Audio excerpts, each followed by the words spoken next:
ദൈവ തിരുനാമത്തിന് മഹത്വമുണ്ടാകട്ടെ. ഇന്നത്തെ ദൈവവചന ചിന്തയ്ക്കായിട്ട് 112 സങ്കീർത്തനമാണ്. അതിൻ്റെ 15 വാക്യം. ഉല്ലാസത്തിൻ്റെ ജയത്തിൻ്റെ ഘോഷം നീതിമാന്മാരുടെ കൂടാരങ്ങളിലുണ്ട് എന്ന് നാം വായിക്കുന്നുണ്ട്. നമ്മുടെ വാഴ്ത്തപ്പെട്ട കർത്താവ് സാത്താനെ ജയിച്ചവനാണ്. ആ ജയിച്ചവനാണ് നമ്മുടെ കൂടെ ഉള്ളത്. അതുകൊണ്ട് നാമും സാത്താനെ ലോകത്തെ ജയിച്ചവരായി നിൽക്കുന്നത് കൊണ്ട് നമുക്കും ഈ സങ്കീർത്തനത്തിൻ്റെ ആ വാക്യങ്ങളെ പറയാൻ പറ്റും. ഉല്ലാസത്തിൻ്റെ ജയത്തിൻ്റെ ഘോഷം. കർത്താവ് ഞങ്ങളെ നീതീകരിച്ചത് കൊണ്ട് നീതിമാന്മാരായി.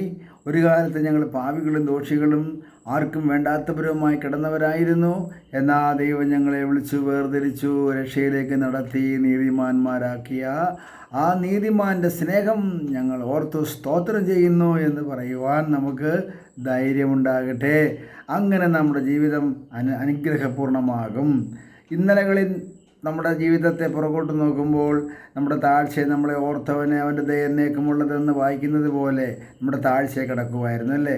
ചേറ്റിലല്ലയോ കിടന്നത് ഓർത്ത് നോക്കിയാൽ നാറ്റമല്ലയോ വമിച്ചതൻ ജീവിതം എന്നാണല്ലോ തിരുവചനത്തിൽ നമ്മൾ പാട്ടുകാരൻ പാടി ദൈവത്തെ സ്തുതിക്കുകയും അതുപോലെ തിരുവചനം നമ്മുടെ ജീവിതത്തെ അനുഗ്രഹമാക്കുകയും ചെയ്തുകൊണ്ടിരിക്കുന്നത്. അപ്പോൾ നമ്മുടെ ഒരു കാലം ചേറ്റിൽ കിടന്നൊരു ജീവിതം ഉണ്ടായിരുന്നു അല്ലേ.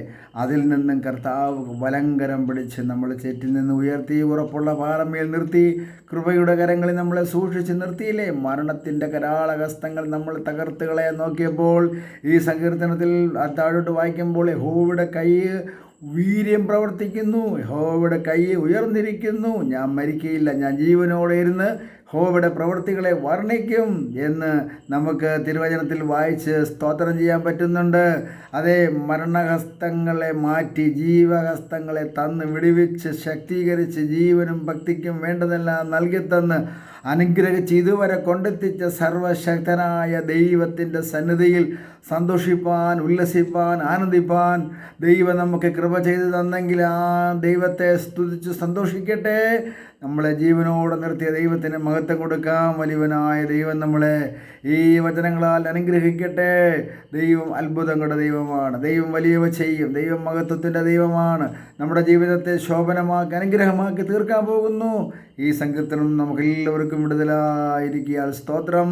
ദൈവത്തിന് മഹത്വം കൊടുക്കാം.